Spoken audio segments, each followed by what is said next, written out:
Hello, everyone. This is Dr. Scott Haggerty. Thank you so much for spending some time with me here tonight so we can go through and talk about the perfect storm. For those of you who are watching this, so I want you to know that this is a video that is not for just our group. This is a video that you can share with anybody that you feel would value this, because the goal with doing these types of workshops is to make sure that we're helping everybody who needs to hear this help. So feel free to share it, put it on your social media if you think it would be valuable for somebody. Email it to a friend, text it to a friend. I want to make sure that we help any and everybody that needs to hear this message. So as we get started tonight, I want to start with talking about really what tonight's about, because tonight isn't about behavior. It's not about labels, and it's not about blaming parenting, schools, genetics, or even the healthcare system at large. Tonight is about understanding something deeper. It's about understanding your child's nervous system. Because if you're here, something hasn't added up. Maybe your child is incredibly bright but can't focus. Maybe they're sweet but explode over small things. Maybe they're exhausted but can't sleep. Maybe you've tried therapy, diet changes, routines, and you still feel like something's missing. Let me say this clearly. Your child is not broken. And what you are seeing is not at all random. There is a structure to the storm. And once you see the structure, everything else starts to make sense. So let's zoom out.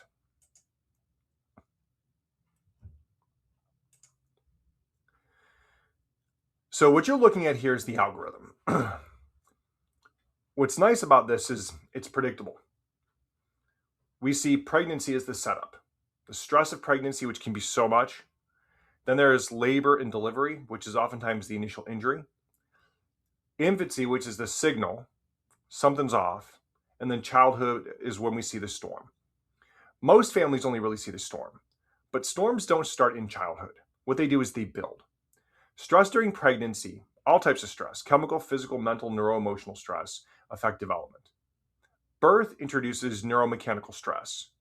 Infancy shows early signs of dysregulation, things like colic, reflux, constipation, poor sleep.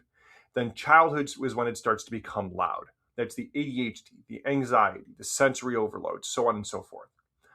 This is what we call the 3 T's: traumas, toxins, and thoughts, or chemical, physical, mental, and emotional stress. And what we know is that cumulative stress creates a snowball effect. We don't grow out of it, we grow into new symptoms. So let's look here in this next slide at the first major inflection point, so this makes more sense. We know that birth is miraculous, birth is powerful, birth is necessary. But birth is also one of the most neuromechanically intensive events the human body ever experiences, for mom and for baby. During labor, the baby's head rotates, compresses, flexes, extends, and experiences high forces of traction as it moves through the birth canal. Look at this image. There's a twist, there's axial traction, which is pulling, there is compression. There's so many different forces the baby's body is experiencing. Even in completely normal vaginal births, these things are still there. Now you add in things like long labors, induction with the force of contraction increasing due to Pitocin, or the extreme force of vacuum extractors or forceps, or cesarean section extractions, which have become so incredibly common these days, and then cord complications, everything from cord wrapping and beyond. With each one of these, the force dramatically increases. Now, here's what matters in this scenario neurologically. The upper cervical spine, the top of the neck, it surrounds and protects the brainstem. The brainstem is responsible for regulating heart rate, breathing, digestion, muscle tone, state regulation, and it houses the nuclei of the vagus nerve, which we're going to dive deep into here. And we're not talking about fractures. We're talking about altered sensory input. And listen, in neurology, input drives output. If the brainstem receives distorted mechanical stress signals, it adapts. And adaptation under stress looks like irritability, tension, poor sleep, digestive issues, trouble settling, and so on and so forth. The newborn nervous system is incredibly plastic, which means it adapts quickly. But if the stress patterns begin early, they can become the foundation for self-regulation. So when we say birth is the first neuromechanical, neurophysical stress, we are recognizing it as the first major neuromechanical input event in a brand new and developing nervous system. And if early stress doesn't fully clear, the storm begins quietly. Now, I'll give you a very simple example of what that can look like. We had a newborn come into our office with torticollis. And if you're not familiar, torticollis is a child who is presenting with a pretty significant head tilt, oftentimes decreased range of motion, feeding issues, so on and so forth. Mom was told that this just happens sometimes, and it's a pretty common birth injury. But when you understand birth mechanics, you start asking a different question. What if that head tilt isn't random? What if it's a nervous system responding to neuromechanical stress in the upper neck? And after just a few gentle adjustments, no cracking, no stretching, just gentle instrument-based adjustments, that head tilt fully resolved. Now, here's what mattered most to me. It wasn't just a cosmetic change. It meant that we were reducing abnormal sensory input into a baby's brainstem early. And when you reduce stress input early, you completely change the developmental trajectory. That's why this birth thing matters. Not because birth is bad, right? Birth is amazing, but because it's the first major neuromechanical event in a brand new developing nervous system. And when early stress clears properly, the storm doesn't get to build momentum. Now, let's talk more about what happens when stress accumulates. And if that stress remains, the volume builds. So you see the word on the screen, that's subluxation. All you need to understand about subluxation is it means stress stuck on. Now, I want to clarify something important. This is not only about the upper neck. Every spinal segment sends information to the brain. Movement equals input. When motion is restricted anywhere in the spine, the brain receives distorted sensory input. This distortion is called disafferentation, alteration in input. And as altered input accumulates across multiple regions, the volume of neurological noise dramatically increases. The brain must adapt to that noise. And adaptation under stress looks like dysregulation. The upper neck is critical because of brainstem proximity, but the entire spine contributes to the overall stress load. The storm builds because the noise builds.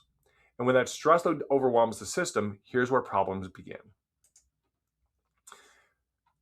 So on the screen, you see cranial nerve 10, the vagus nerve. This is the structure that changes everything. The vagus nerve is the longest cranial nerve in the body. It exits the brainstem, it travels down through the neck and connects into the heart, the lungs, the gut, the immune system, and even parts of the face involved in social engagement and multiple different regions of the brain. This nerve is the command line between the brain and the body. It is the brake pedal, it is the calming system, and it is the safety signal for the brain. And researchers now agree vagal tone is one of the most powerful predictors of emotional regulation and resilience. So what is vagal tone? Well, vagal tone is the strength and flexibility of the vagus nerve. High vagal tone means the body can calm quickly, the heart rate adjusts smoothly, digestion works properly, the immune system properly regulates inflammation, and the child can shift from upset back to calm normally. What low vagal tone means is difficulty calming, high baseline stress and anxiety, digestive dysfunction, immune dysregulation, and emotional volatility. But here's where it gets powerful. Research consistently shows these same things. Children with ADHD tend to have lower heart rate variability, which is a direct and distinct measurement of vagal tone. Children with anxiety disorders show reduced vagal regulation and exaggerated stress responses. Children with autism spectrum disorder diagnoses often demonstrate autonomic imbalances, specifically reduced parasympathetic/vagal activity all across HRV markers. Even depression in adolescence is strongly correlated with lower HRV and vagal nerve dysfunction. Folks, this is an alternative. This is mainstream neurophysiology. When vagal tone drops, the nervous system defaults to protection mode. It's fight, flight, freeze. And when protection mode is dominant, what ends up happening as a result is learning drops, patience drops, focus drops, emotional flexibility drops. Not because the child is choosing poorly, but because the air traffic controller is completely overwhelmed. Polyvagal theory, developed by Dr. Stephen Porges, explains this beautifully. The vagus nerve is responsible for helping us to feel safe enough to connect. When safety is present, the vagus allows the prefrontal cortex, the thinking brain, to operate normally. When safety is absent, the vagus nerve withdraws support. The brainstem, which is more primitive, takes over. Then survival overrides logic. And that's why a child can be brilliant one moment and completely dysregulated in the next. It's not inconsistency. It's called state-dependent neurology. So let that land for a sec. Now, think about this. If early stress, pregnancy stress, birth stress, early subluxation stress alters the brainstem and vagal tone, then what develops? A nervous system that is naturally biased towards protection. A nervous system that sees neutral situations now as threatening. A nervous system that has trouble shifting gears, and that shows up for us as parents. We see this as ADHD, anxiety, sensory overload, meltdowns, sleep struggles, chronic illnesses. Same root, different expressions. And here's the hopeful part. Vagal tone is not fixed, meaning it's changeable. Neuroplasticity does not stop in infancy. When we reduce stress input, when we restore proper motion and sensory integration, when we improve brain-body communications, the air traffic controller wakes up. And when that happens, the planes start landing safely again. But what does it look like when the brake pedal isn't working? I want you to look at this image. The speedometer here is pegged at 100 miles per hour. That is what sympathetic dominance feels like inside of a child's nervous system. And I want to define this clearly because this is a complex topic. So your autonomic nervous system has two primary branches. The first is the sympathetic system, which is what we call the gas pedal. The parasympathetic, which is vagus nerve, which is the brake pedal. The sympathetic system is designed for short bursts of protection. It increases heart rate, it redirects blood flow to muscles, heightens alertness, shuts down digestion, and prepares the body for fight or flight. But it was never designed to stay on all day. When the brake pedal, the vagus nerve, is weak, the gas pedal never fully releases. And that's where many of our children are living. They're not occasionally stressed, they are chronically activated. So research into pediatric stress physiology shows that prolonged sympathetic dominance dramatically changes the path of brain development. It alters amygdala reactivity. The amygdala is the brain's stress and anxiety center. It reduces prefrontal cortex engagement, and we'll get into that more. It increases cortisol and adrenaline output, and it disrupts sleep architecture. And over time, that shifts baseline regulation. The nervous system recalibrates to high alert as normal. Then what ends up happening is the child wakes up and they're already at 60 miles per hour. And then a minor frustration pushes them to 90. And then a sibling interaction pushes them to 110. And then you see the meltdown or the explosion. But what you're witnessing is not behavior first. It is neurophysiology first. I want you to let that land for a second. Because we hear this story over and over again. And parents will say things like, he overreacts to everything. She can't handle transitions. He's always on edge. She just crashes after school. Those are not personality traits, moms and dads. Those are signs of a nervous system that is completely stuck in sympathetic overdrive. Now, what I want you to understand when you talk about research on things like ADHD and anxiety, studies in ADHD consistently show elevated sympathetic tone and reduced heart rate variability. Children with generalized anxiety disorder demonstrate heightened baseline sympathetic activation. Even sensory processing disorder has been directly linked to autonomic imbalance, the nervous system interpreting input as threatening when it isn't. This is why a tag in a shirt feels completely unbearable. This is why loud environments cause shutdowns. This is why homework can become a battlefield, because the body is full-time in protection mode. And here's the part that most parents have never been told. When sympathetic tone dominates long-term, the brainstem sends a constant danger signal upward. That signal then suppresses the prefrontal cortex. And when the prefrontal cortex goes offline, you lose impulse control, emotional flexibility, working memory, decision-making, self-regulation. You cannot discipline your way out of that. You cannot reward chart your way out of that because the brake pedal isn't functioning. Now, imagine a car driving where the accelerator is stuck and the brake line is weak. You don't blame the driver, you fix the system. This is exactly what we're talking about. So what does that look like in real life? Well, let me tell you a story about a little boy who we take care of. When we first met them, his mom came in and she was just exhausted. She told me that her 5-year-old was having panic attacks every day, sometimes even twice a day. He had been diagnosed with severe anxiety and ADHD. The teachers were struggling, home life was chaotic, and she didn't want to do medication to be the only answer. So when we ran his scans, it was exactly what we just talked about. Low HRV, sympathetic dominance, the gas pedal was completely stuck on. His little nervous system was redlining. And after beginning care, not therapy, not behavior charts, just restoring motion and lowering stress input over time, his panic attacks stopped. Teachers started noticing dramatically improved focus. His grades improved. He could calm himself down again. And you ask yourself, what changed? It wasn't his personality. It was his ability for self-regulation. That is what happens when the brake pedal comes back online. When vagal tone improves, when sympathetic dominance drops, the behavior follows the biology. And this doesn't just affect anxiety. And here's what's powerful. The nervous system is plastic. When we reduce stress input, when we restore motion, when we improve vagal tone, the speedometer drops. The child doesn't just become someone different. They become regulated. And when regulation improves, everything changes. But I want to talk about another consequence of the brake pedal being weak. Now, here's something that most parents have never been told, but we see this all the time. The vagus nerve doesn't just regulate calm, it also regulates inflammation. There is a very well documented mechanism called the cholinergic anti-inflammatory pathway. Here's what that means in simple terms.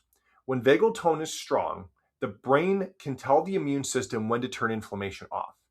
When vagal tone is weak, the immune system stays activated longer than what it should. And chronic low-level inflammation then becomes the baseline. And now think about what we're seeing in kids today. Eczema, asthma, food sensitivities, chronic ear infections, recurrent strep infections, constipation, IBS type symptoms, and so on. And many of those same kids also struggle with anxiety or ADHD. Moms and dads, that's not a coincidence. Research consistently shows lower HRV, which reflects lower vagal tone in children with chronic inflammatory conditions. We're seeing a pattern. The same autonomic imbalance we see in behavioral diagnoses show up in immune dysfunction. Same system, different output. If the brake pedal regulates inflammation and the brake pedal is weak, the body stays chronically inflamed. And inflammation doesn't just affect skin or lungs. Neuroinflammation affects mood, focus, and cognition. So now we're starting to see something very important. This is not multiple unrelated problems. It's one overwhelmed system expressing itself in a multitude of different ways. And when inflammation and stress both stay elevated, then the brain changes. So I want to change and dive deep into something here with you. Because coming off of the last slide, this is where this really starts to come together. This slide is about brain hierarchy. When the nervous system perceives threat, real or perceived, the brain shifts priority.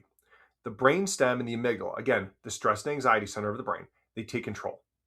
The prefrontal cortex, the thinking brain, loses access. The prefrontal cortex is responsible for impulse control, emotional regulation, working memory, focus, decision making. If blood flow and neural resources are diverted away from it, it cannot function at full capacity. And this is well documented in stress physiology research. Children under chronic sympathetic activation show dramatically reduced executive function.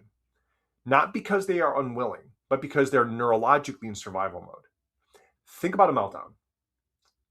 Have you ever tried to reason with your child mid-meltdown? Logic doesn't land because the logical part of the brain is temporarily offline. This is known as state-dependent neurology. The single most important term you can take from all of this, that term, state-dependent neurology. A regulated brain can learn, a dysregulated brain can only survive. This is why discipline alone fails. This is why behavior plans sometimes fail. This is why reward charts oftentimes don't fix the core issue, because the brainstem is fully stuck in protection. So you have to ask yourself at some point, well, okay, that's all fine and dandy, but how do we measure this? Well, I want to explain to you what we do. And if you're a patient here, you've seen this, but for those of you who have not, I want to dive into this because I think it's important. And if you are a patient, this will give you probably greater clarity about why we do the scans. So here's the point where we move from theory into measurement. Insight scans allow us to see what the nervous system is doing objectively. It's composed of three components: HRV, heart rate variability; SEMG, surface electromyography; spinal thermography. Now let's break down each one of these individually. HRV specifically measures adaptability. High HRV equals strong vagal tone.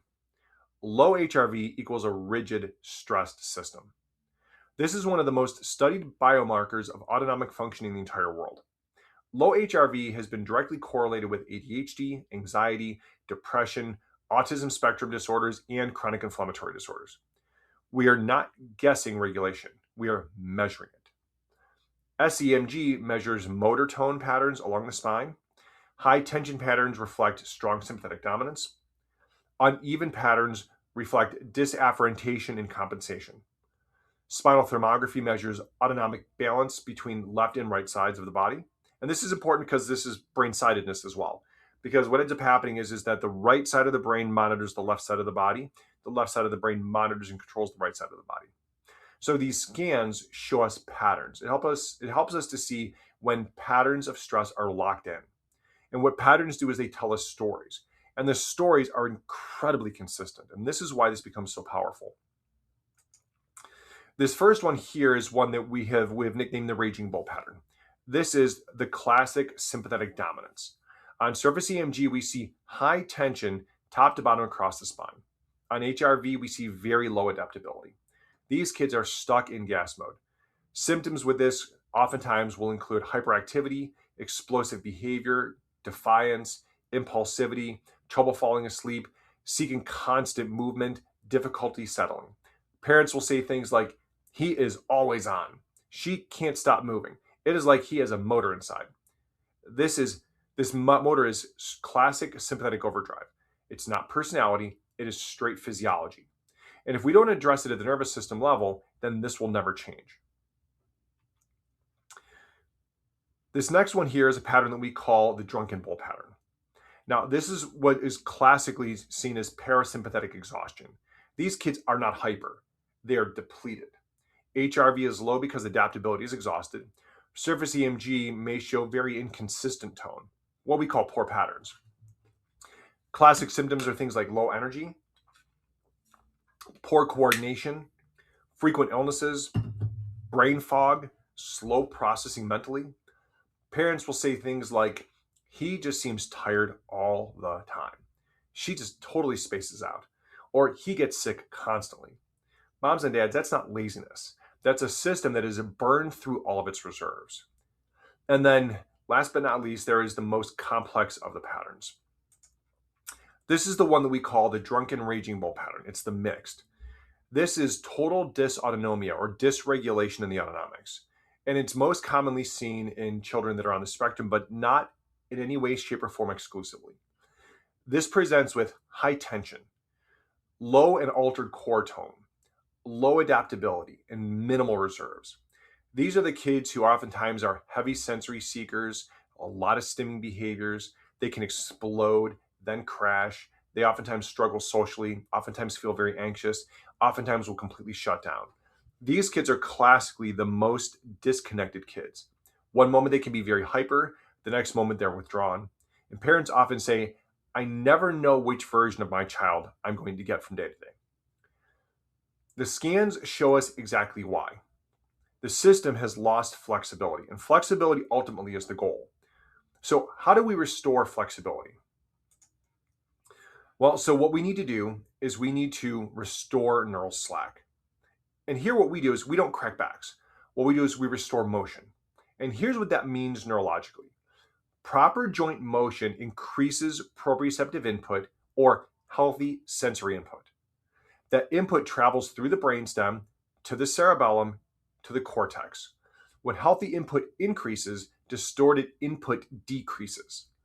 As distorted input decreases, neurological noise lowers. When neurological noise lowers, integration improves. When integration improves, regulation improves. This isn't about fixing a bone. It's about improving brain-body communication. And the research heavily supports this. Dr. Heidi Horvick, a New Zealand-based neurophysiologist researcher, has shown that chiropractic adjustments dramatically change brain function. Functional MRI studies show altered cortical activation post-adjustment. A Denmark hospital study done in 2015 showed a 20% immediate increase in prefrontal cortex activity after a single session. That matters because the prefrontal cortex is executive control. It's what controls impulse control. It's what controls focus. It's what controls emotional regulation. It's what controls inhibiting the stress response. When input improves, brain integration improves. And what's nice is that is measurable. And measurable, honestly, is what I perceive as hopeful. Now, what I want you to understand is, for us, when we look at all of these measurements, right, things like the heart rate variability, these help us to really understand what the potential for change is. Because in this case here, the HRV, right, this HRV is more global in nature. HRV is the gold standard for measuring adaptability. As care progresses, HRVs should increase. That means vagal tone is improving. That means flexibility is returning. That means resilience is slowly and surely and gradually building. Parents will often say things like, he just seems calmer in his own skin. She is handling things better. He's not exploding like before. Or more advanced things like, hey, we're seeing more social interaction. We're seeing speech improve. We're seeing less stimming. We're seeing that he or she is sleeping better. And we can show that objectively, which is cool because as we see this, we're seeing constant changes and reorganization in brain architecture. We're seeing improvements in adaptability. And moms and dads, that's just straight up powerful. So this presentation isn't about convincing you of something new. It was about helping you to see what has been there all along, but maybe you've never been told. The storm is a cumulative neurological stress altering regulation over time. What's great about regulation is regulation can be restored. My goal for doing this presentation for you was clarity, because I believe clarity changes families. I also don't want you to know is that no matter what your child's going through, your child is not broken. Their nervous system is overwhelmed, and overwhelmed systems cannot self-regulate. When we can help the nervous system to regain the ability to self-regulate, that changes literally everything. To me, that's hope. To me, understanding this is answers. And knowing what can be done, that's the real help that I think all of us are searching for. So my hope for each of you is that this give you new insights into what is happening, new ways that you can help. If you're a patient, hopefully it gives you a greater understanding of why we do what we do. If this is something that you know somebody you're thinking of right now, thinking, my gosh, this is something that my friend needs to hear about, share this with them. And if they want to learn more, just have them contact our office. We're glad to go and talk to anybody that you refer. But we want to make sure as many people as possible know this information because it's crucial for us to be able to reach and help as many families to get them this information because many parents have tried so many different things and they get stuck and they don't know where else to turn. This is a game changer. If you've seen this yourself, you know what we're talking about. So I hope this gave you help. I would love your feedback. As you watch this in the group, put your comments below. Let us know what you think. I would love to go and hear your feedback. I would love to go and know what your thoughts, any insights you gained from this. Tell me more about this, okay? God bless you guys. Thank you so much for watching this, and I will see every one of you soon.